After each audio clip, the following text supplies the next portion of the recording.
dude, man, I've been a fan of your work for years, man. I remember watching you early on in Comedy Central when you had that talk show. Oh yeah, on the short attention span theater. Yeah, dude, that was awesome. That's when I really first started to know who you were and follow you and stuff like that. Awesome stuff, man. Yeah, it's kind of a talk show. It was more like we did a couple of talk episodes, anyways. Yeah, right. Like your little banter in between. Yeah. In between clips and stuff, and every once in a while we have like bona fide celebrities come on and hang out for a little while. Yeah, man, it was cool, man. I used to dig that, man. Yeah, it was awesome. And then recently, I started seeing you again doing a talk show type of thing on Metro. Yeah, I did a bunch of those. I did like 50 of those Metro things. Yeah, that was cool on the street with the desk. It was kind of funny. Yeah, that was cool, man. So, dude, man, you are like, a true veteran of the scene. I guess I am now a true veteran. Yeah, how long have you been doing it? You hang around long enough, and all of a sudden you're the veteran guy.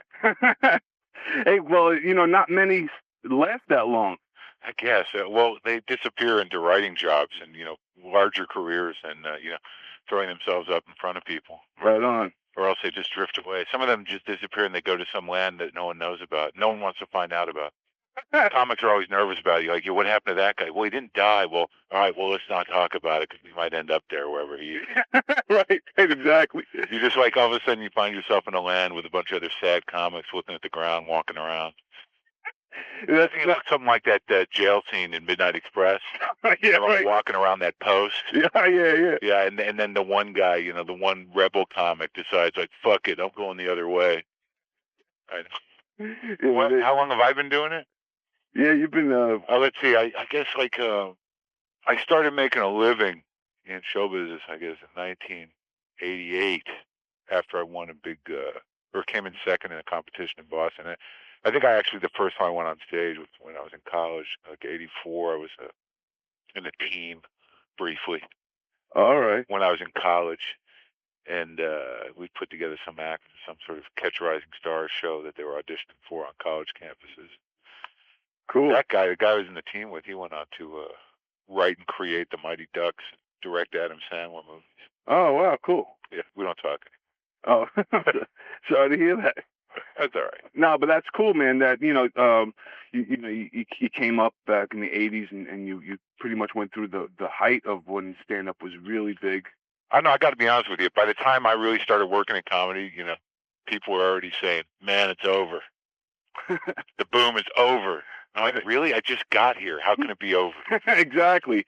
Like by 1988 or 89, they were already sort of like, the headliners were already complaining that the money was going down and people were leaving the clubs. So ever since I've been in it, you get to a club. This is what happens every club you go to. You get there and it's the first night of the week and the owner goes, "I don't get it, man. Last week was packed." Right. And I really think they're thinking about a week in 1983. They just hold on to this mythic week. So now, but it seems to be like a rebound of late of stand-up. I think so. I really feel that. I mean, it feels vital again. It does. There doesn't seem to be the same sadness around it that there was 5 or 6 years ago as far as the road goes. And it seems like there are some new guys, or at least guys who've been working for a while, that are becoming bona fide comedy stars. That's always a good sign. Yeah, unfortunately, it's not me necessarily, but there are guys, of my ilk that are, really developing followings. If people are coming out again, they're coming out to see comics, and that's good. Definitely, man. You're definitely like you said. You're one of the main guys that's leading the pack of the stand-ups, definitely. And also, I think that now there's been a lot more exposure to stand-up, and I think comedians are being more known again for their stand-up and less for their acting or sitcoms. So I think like something's happened with I think the Comedy Central with the half-hour specials I think that's really done something for a lot of comics. It's really sort of put them out there in a good way. The half-hour specials that Comedy Central presents were a really good idea to do that series. And I think that Comedy Central, in terms of, packaging stand-up in an exciting way again, is good, because for years, people blamed cable television for ruining stand-up. But, right. I just never believed that. I just think that stand-up got a little tired. Right. There was too much of it. Now it's like sort of accepted that there's a lot of it, But it seems to me that there's a whole new wave of kids, like in college and high school, that are watching Comedy Central and, getting the likes or the stand-ups. Yeah, exactly. And like I said, shows like Tough Crowd and all the Comedy Central stuff. Yeah. Tough Crowd seems to be, working out for those guys, those regular dudes. Anywhere where people can get to know you on a regular basis for being funny is good. Right on there. Now, being in We'll be doing that next week again, I think. You're going on Tough Crowd? Next Wednesday, yeah. Awesome, man. I'll definitely tune in to that. Hopefully I can come down there and check it live. That'd be awesome. Yeah, why not? Yeah, cool. Dude, Tough Crowd rocks. I'm looking forward to seeing Have you ever been over there? I've been to the set a couple of times and checked it out. I was there when Pat Cooper was there. Oh, yeah. Yeah. Has he settled down? No, he didn't settle down. He didn't hardly let Colin get a word in. Oh, yeah, he's all worked up. Yeah, he's funny, man. He is funny. But so now, being in the game for as long as you have, being a veteran and seeing like the tides come and go with comedians and the scene, what is it that drives you? I just I don't know what else to do with myself. Right. Honestly, what drives me is like, for me, comedy's it's always been this sort of like this growing dialogue that I have with myself and with people. You know what I mean? To me, it's the best way for me to get across, my ideas. Right. And it's very exciting to, develop new material and react to the world around me and to, try to look at things in a new way and share that way with people and make it work. Also, what's been driving me is just, it's practicality, and I don't really, I don't like to work. So a day job is sort of, out. I don't like it. I'd much rather, do nothing all day and think of a joke, Right. than, go, even though that lifestyle is sort of draining in its own way, because when you do this, you don't have any real security. You don't know if it's going to work out. You don't know if you're going to get work or when you're going to get work or if something's going to happen for you. So there's a lot of stress that, because a lot of people who have regular jobs are like, you guys got it easy. It's like, no, you don't. You're in a certain chronic state of fear and panic. Yeah, you're always on the edge. Yeah, but fortunately for me, fear and panic and coffee is a tremendous way to propel yourself through life, generally. Right. Good jokes and whatnot. But the reason I do it is because, there's always the possibility of a new chunk of material, sort of like, just making all the other material that you've written your entire life just light up again. It's just the excitement of evolving on stage and whatnot, because I never really wanted to, like a lot of guys write for other people or they write for TV shows.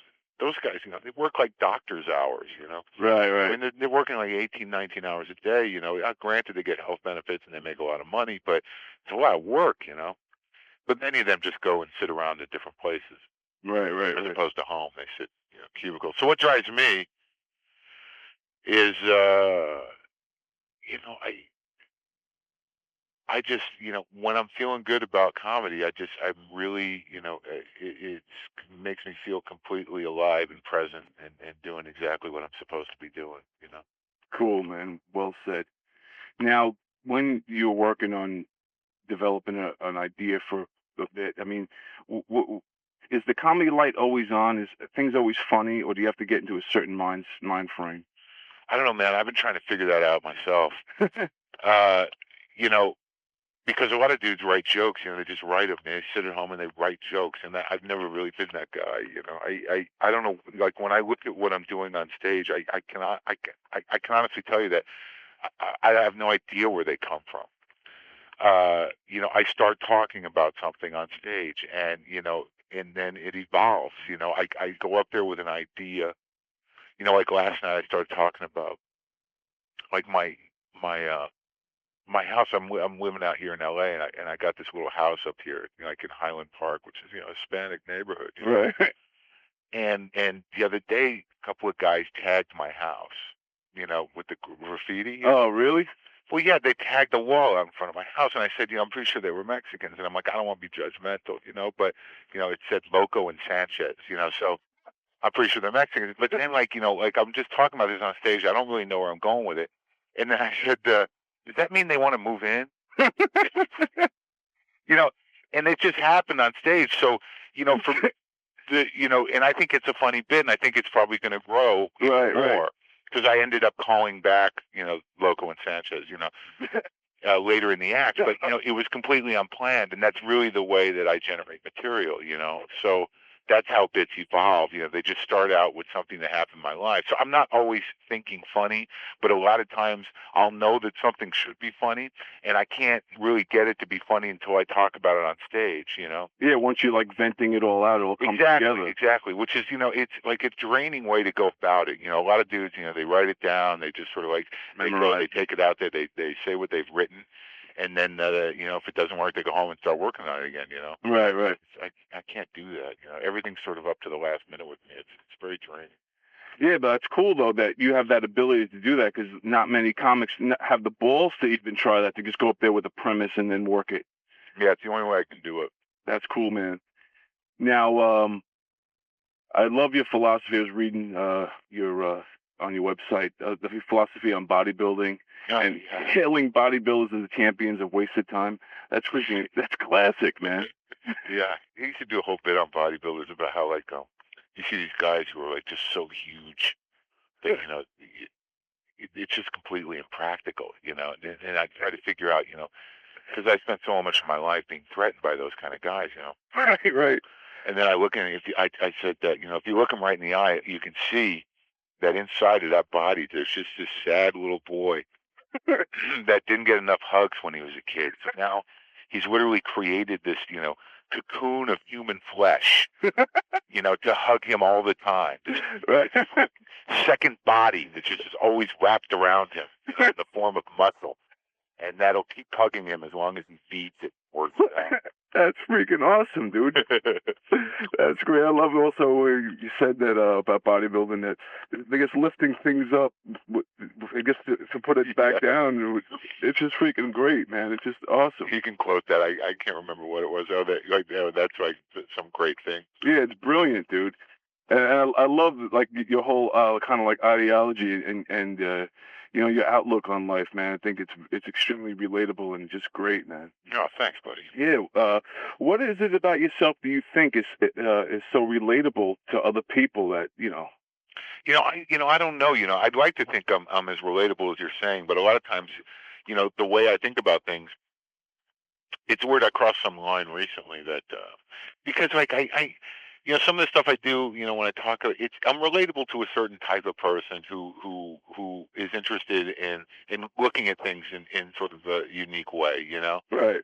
Because a lot of my comedy is really about my point of view, I guess, and if you're a similar type of person to me, or you have the same sort of sensitivities, that you definitely can relate to me. But, right. People with healthy self-esteem and and good parents, they don't relate to me. That's great. But I don't know, because I talk a lot about my own fears and my own insanity, and there is a type of person that does relate to me. But like what I've realized recently is that if people don't relate to me, if I don't condescend to them or get mad at them for not relating, they'll just laugh at me because they think I'm crazy. Right. So there's like two kinds of laughter going on. There's the guys who get it, and then the guys who are laughing at me. Right, exactly. It's all probably the big bodybuilders laughing at you. Right, exactly. And I'm like, all right, I can handle that. Right. What do I got to get mad at for? If they want to laugh at me, what do I care? I'm up here. I'm a fucking clown. Let them laugh. Now, some of your comedy can get pretty raw. What do we say is the art or the secret of taking a tragic or touchy blue subject and turning it into funny?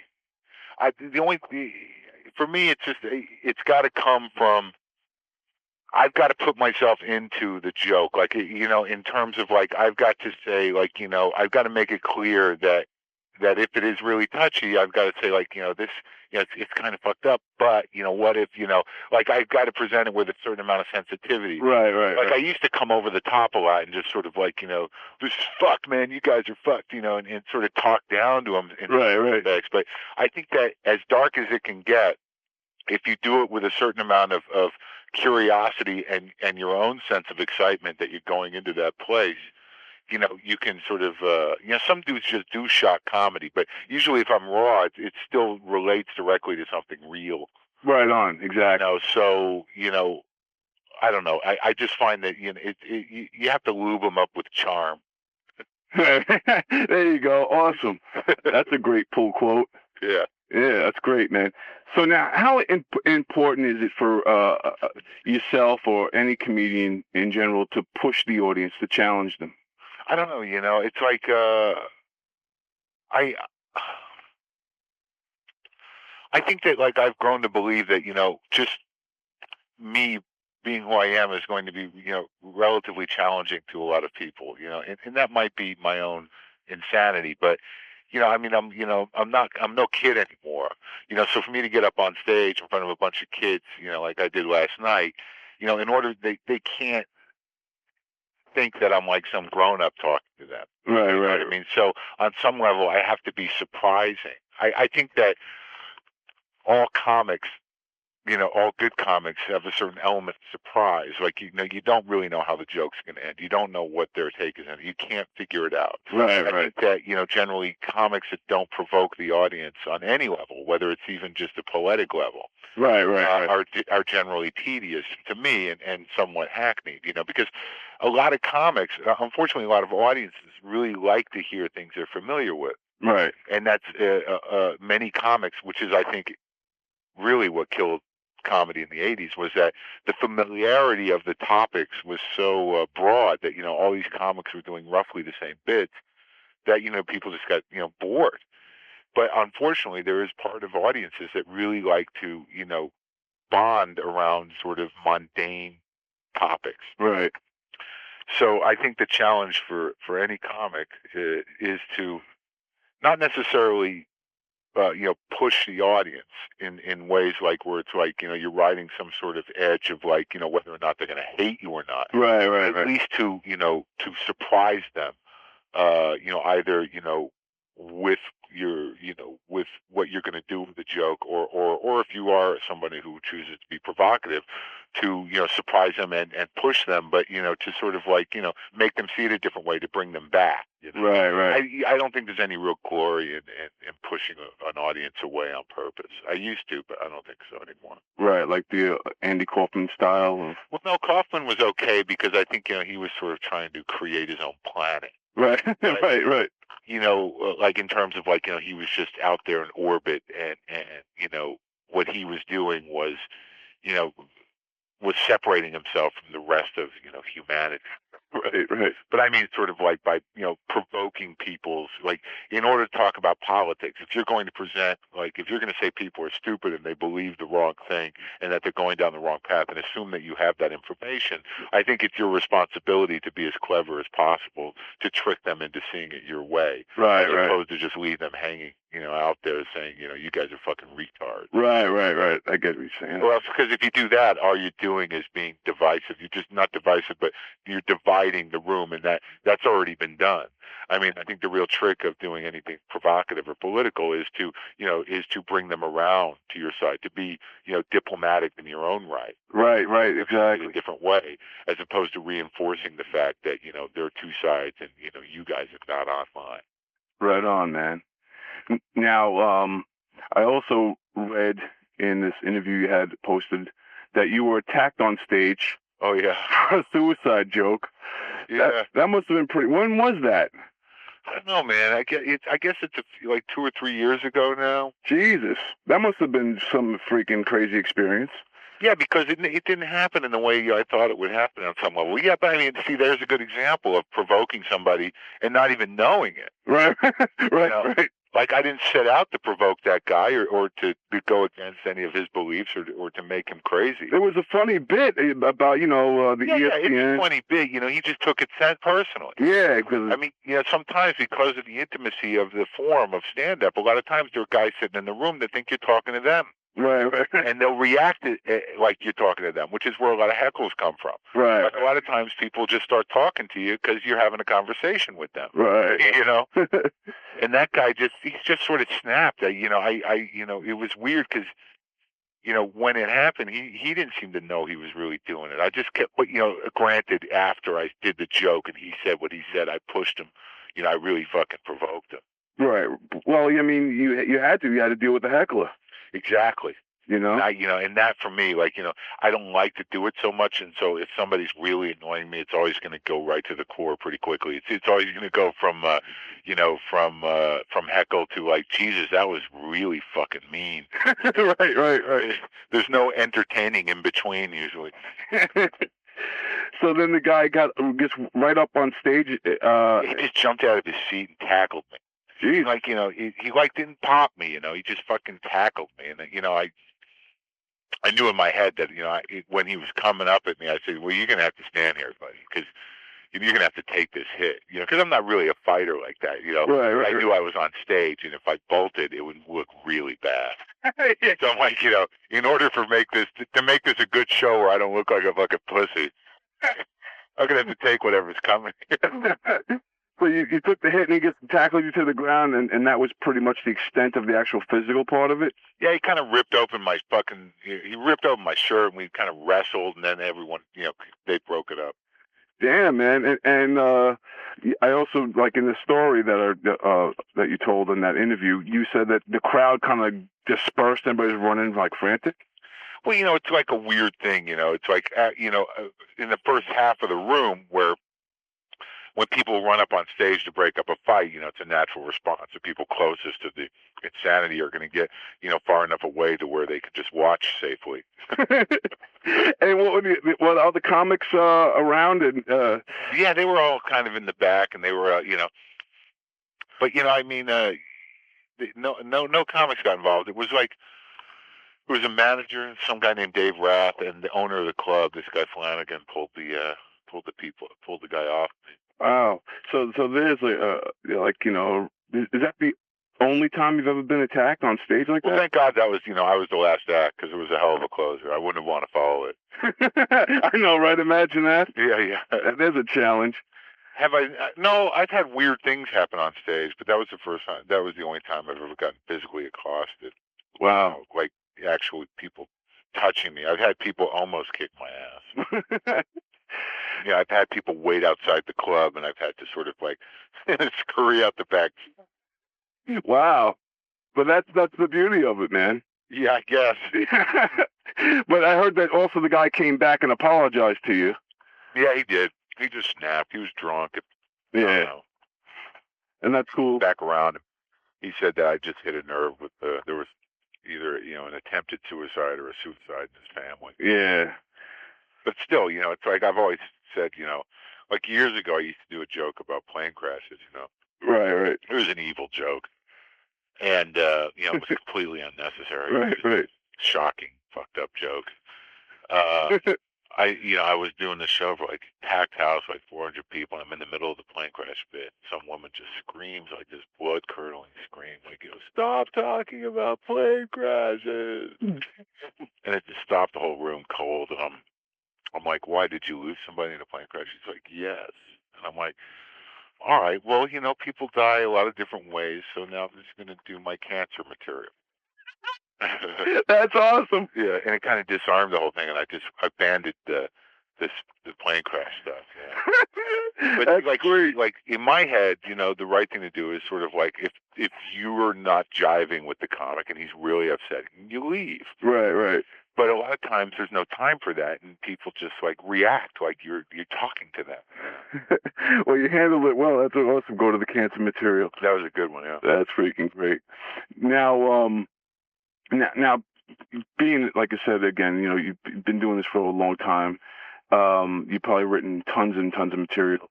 What's the key to really avoiding hacky material, and how do you know if you're getting sucked into a hacky premise?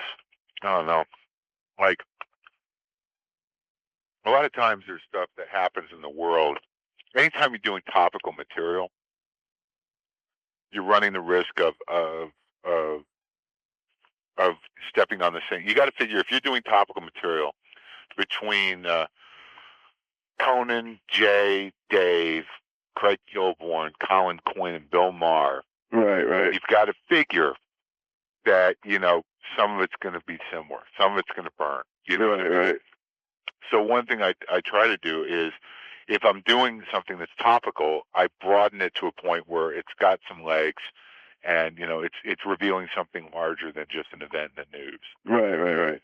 Because if you're just writing jokes about politics, I mean, the chances of one of those guys doing them is good. Right, exactly. You know, unless you fucking get raw or you know, take it some completely different direction. You know, but I'm a conversational comic generally. Right, so right. anything's going to happen in the context of a longer thing. You know, in order for me to do short jokes, which I have, but I think by and large, you know, I do larger pieces. But as far as hackney goes, I mean, hackney is just really has to do with familiarity, you know. And anytime you're talking about something everybody can relate to, there's a chance of it being hackney. You know what I mean? Right, right. Like I've done jokes in my past that were that became fairly like I used to do that whole joke, and I still do it sometimes about the the smoking sections in airports, when they started glassing them in. Oh, right, right, right. And I do this joke about you're not just a smoker, you're an exhibit. I stick to Right. and that premise, I've heard a couple other guys talk about that smoking section, and how could they not? Comics, they go to airports a lot. You know what I mean? Right, right. They're going to see it. It's not that anyone's stealing anything, but they're just having similar observations. Right. And I think more so than anything else, that's where hackneyed comes from. It just becomes you've got to be willing to throw shit away once you see other similar stuff around. Right, right, right. That's how you can avoid becoming hackneyed. If you do a joke and there's a couple other guys doing similar takes on the joke, but they're not stealing anything, then it's become sort of hack. Right, right. I get what you're saying. Yeah, it's like to try to avoid the obvious in a sense. Exactly. I think so. Cool. Now, is there anything out of bounds for you? I don't know. No,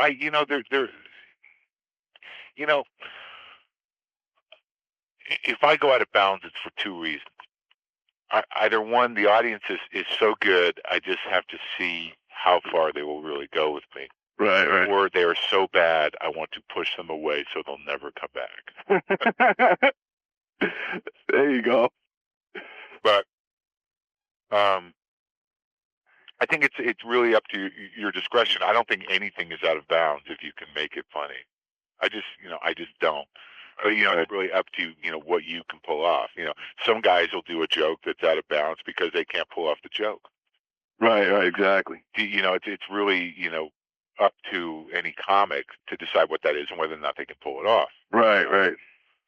Someone like if you watch someone like Kennison, who was a classic out of bounds kind of guy, right on, because of his disposition and the way he presented his material and what he was talking about, his point of view on the world, he could really he could push it out there. Right, right. And the people that liked him would like him, So you've got to really figure that stuff out for yourself. But I don't think there's any real rules. I mean, I don't think comedy should be ideologically hateful. Right, right. That I mean, talking about race and all that other stuff, and all the excitement that comes from the differences between people and whatever, I think is great. But I don't think that I think that comedy that is meant to promote more hate is not terrific. Right, I agree. So, in a sense, do you think like that political correctness, in a sense, is better for comics because it challenges them to be more creative and find new ways to say things? No, I think political correctness is like it was sort of like a trend in language and behavior that I think was sort of initially meant to help people find their way in the world without the obstacles of judgment because of sex or race or sexual preference. Right. That it also became sort of a crutch, that undermined a lot of the differences that are actually there. Right. With humans. I mean, you can't really argue that, certain types of gay people act a certain way. There are certain things that are, very, common to the black culture that are not in white culture. Right, right. There are certain truths about, the way, women behave. They're just real things. So I think the real challenge is to figure out what parts of political correctness are really, hiding some truth. There is a bit of dishonesty into it, but I think that it was initially meant to help people. It was meant, yeah, for like a good thing, but then ultimately it became something that divided people more than brought them together. I agree. Like I said, what I meant was when it is good for stand-up is because, like I said, like kind of like how the FCC is kind of in a sense good for radio, only because it, like guys like Howard Stern and whatnot find new ways to say things it raises the creativity level. But I think in a sense, political correctness is bad because, like I said, divides people and it just makes more tension. Like nowadays, if you say a black guy, if you say that in a crowded room, people look at you funny, and it just seems to be a very weird thing. Well, I think that what's more dangerous about it is that we censor ourselves. Right. That a lot of times people might not be looking at you funny, but if you're a sensitive guy who doesn't want to fucking offend people and you want to be, appropriate, you're sitting there going, "Oh Christ, did I just say that? Oh fuck it, did I say black? I'm not supposed to say black. What do I got to say?" Yeah, exactly. And part of the reason they're reacting to is, you're already freaking out. Right, exactly. Your own head. Right, they see you. You're right. They see you. If you just said it with a certain amount of confidence, so if you offend a couple people, fuck them. But it's just, Right, exactly. Unless somebody comes up to you. I mean, the truth of the matter is, people are very relieved, when you get past that. Exactly. And I think that's, the sort of the benefit of shows like Colin's show or Bill's show is that, there is a diplomatic way. You should treat people with respect, and you shouldn't kick the guy when he's down or take jokes or do jokes at the expense of the victim or the underdog without, somehow embracing it, I think. Right. Without being just an evil bastard. Right. But, I think that, in a certain way, there's something more empowering about, calling it what it is. Exactly. And letting people, see past the political correctness and own their uniqueness in a way that they can be proud of, as opposed to, worry about, whether or not that's something that's going to make them different from other people, Right on, man. Excellent point. It's a touchy thing, It's a delicate balance, because I really think that there were some great things that came out of political correctness, without a doubt. I really do. I really think that, that it gave people a little breathing room to find their way in the world. Right. Without the obstacle of people bullying them for whatever reason. Right on. And it was legal. It was like, look, culturally, it's inappropriate to do that, because I'm trying to make my way here. Right. So you keeping me down because, I'm a chick or I suck cock or, I'm black is fucking, ridiculous. And, right. And now it's culturally unacceptable. So shut the fuck up. Right. I think that helped some people. Right on. But like you said, at the same time, it also divided it, and it did. But it's coming back around now. Now that movement is sort of over. It served its purpose, and now people want to take back who they are now that they've gotten a little more comfortable with it. Right on, man. So now, pilot season is coming up. You're in L.A. Yeah. What is the goals for you? Do you see yourself on a TV show or a sitcom or a drama series or something? I don't know, man. It's like it's always difficult. I had a deal last year with Fox, and we wrote a script that was pretty good. It kind of fit me pretty good, but it didn't end up going anywhere. It didn't get made. And then I got cast in a pilot with Janine Garofalo that, Oh, cool. They paid me and did everything. And they pulled the plug on it before we shot. I have weird timing with this stuff. Is that the show that she blamed on the whole yeah. the war and all that? Yeah, I was in that show. Yeah, okay. And I don't know, I got some other opportunities coming up, and a lot of times, I can't really decide, to be honest with you, what would be perfect for me and how it would all work. I mean, ultimately, I think a show that really embraced who I was, would be good. Right. But I don't know what the odds of that happening are, in terms of just casting. What kind of? It's hard for me. I got too much pride. It's like I've spent 20 years trying to, figure out how to talk and think like me, and then all of a sudden you go in on these auditions and you read these lines and you're like, I got a point of view that I've worked 20 years on, and you want me to put that fucking line in my mouth? Yeah, right. Exactly. But I don't know. Hopefully, there might be some other opportunities that might be coming back to New York. We'll see. Oh, cool, man. And what kind of like roles do you get offered? Like, do you get like the agent call you up and say, all right, we got this perfect It's very role? weird with me because some people seem to see me in different ways because I have, I'm able to have a pretty broad range. I really wish I was simpler because it seems like guys who are simpler are much easier to cast and do better comedically. Like guys who just hit one note over and over again, or they do it one style. Right, right. They seem to be pretty broad. So like a great example is like like like I just this just I'm being considered for this new that liberal radio network, right? All right. Uh, and also like then I get a call from that Bravo wants me to host like a sort of a dating show. So I'm like, how the fuck does that happen? How do I get seen as the guy who has enough chops to speak intelligently about politics and culture, and then like the same person, some other person saw me and said he'd be perfect for a fucking dating show.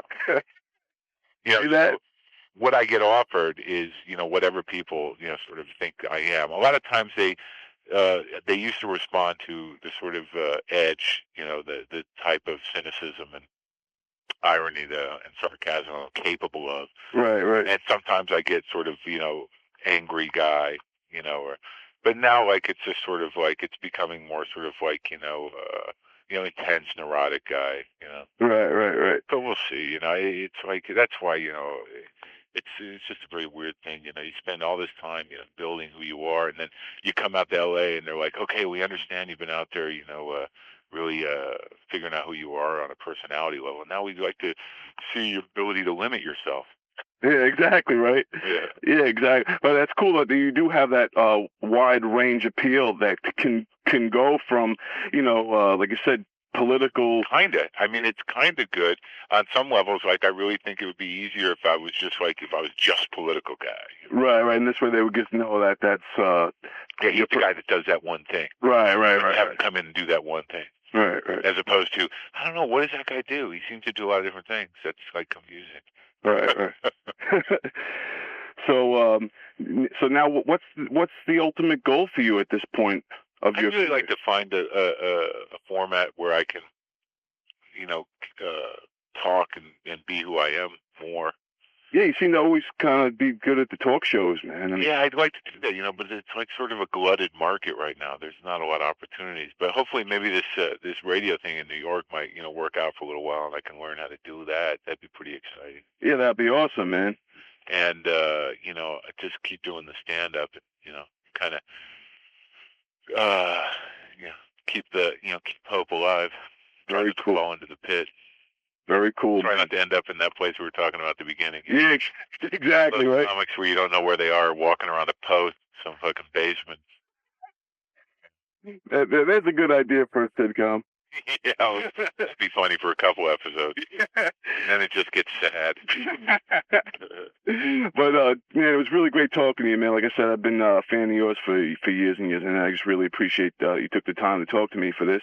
Oh yeah, it was great, man. I appreciate it. Yeah, man. And come down to I think I'm on Tough Crowd next Wednesday. If you come down and introduce yourself. Oh, definitely, man.